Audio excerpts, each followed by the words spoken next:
പായസമൊക്കെ കുടിച്ച് കഴിഞ്ഞ് ഞാനും ചേട്ടനും കൂടി ഇങ്ങനെ വാതിക്കയിരുന്ന് വർത്താനം പറയുമായിരുന്നു.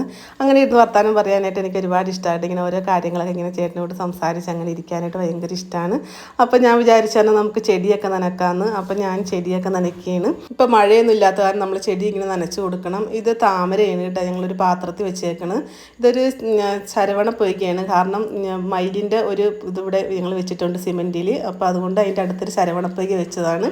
പിന്നെ ബന്ദിയൊക്കെ കുറച്ചുണ്ട്. പിന്നെ തുളസി തോട്ടമുണ്ട് ഞങ്ങൾക്ക്. തുളസി ഇങ്ങനെ ഒരുപാട് ഇങ്ങനെ ഞങ്ങൾ നട്ടുപിടിപ്പിച്ചിട്ടുണ്ട്.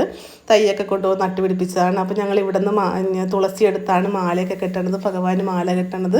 പിന്നെ ഞങ്ങൾ അപ്പുറത്തെ വീട്ടിൽ പോയി നന്ദ്യാർവട്ടമൊക്കെ ചേർത്താണ് ഞങ്ങൾ ഭഗവാന് മാലയൊക്കെ കെട്ടണത്. പിന്നെ ചേട്ടൻ വരുമ്പോഴത്തേക്കും വൈക്കത്തിൽ നിന്ന് പൂവൊക്കെ കുറച്ച് കൊണ്ടുവരും, അതുകൂടെയൊക്കെ ചേർത്ത് ഞങ്ങൾ മാലയൊക്കെ കെട്ടും. അപ്പോൾ അങ്ങനെ ചെടിക്കൊക്കെ നമ്മൾ വെള്ളം നനയ്ക്കുകയാണ്. ഇതൊരു പച്ച കളറിലൊരു പുല്ല് പോലത്തെ ഒരു ചെടിയാണ്. ഇത് ഞങ്ങൾ മയിലിരിക്കണ ആ താമരപ്പൊയ്ക്കയുടെ അടുത്തായിട്ടാണ് ഇത് വെച്ചിരിക്കുന്നത്. കുറച്ച് ഇത് വെച്ചോളൂ. ഇത് ഇങ്ങനെ അമ്പലത്തിൽ നിന്ന് ചേട്ടൻ കൊണ്ടുവന്നതാണ്. കുറച്ച് വെച്ച് ഇതിപ്പോൾ ഒരുപാട് ഇങ്ങനെ. ഞങ്ങളുടെ ഈ വീഡിയോസൊക്കെ നിങ്ങൾക്ക് ഇഷ്ടമായാൽ ഈ ഒരു ചാനൽ സബ്സ്ക്രൈബ് ചെയ്യാൻ ആരും മറക്കരുത്. അതുപോലെ തന്നെ ലൈക്കും ചെയ്യണം. അപ്പോൾ ഇന്നത്തെ വീഡിയോ ഇത്രയേ ഉള്ളൂ. എല്ലാവർക്കും നല്ലൊരു ദിവസം ആശംസിച്ചുകൊണ്ട്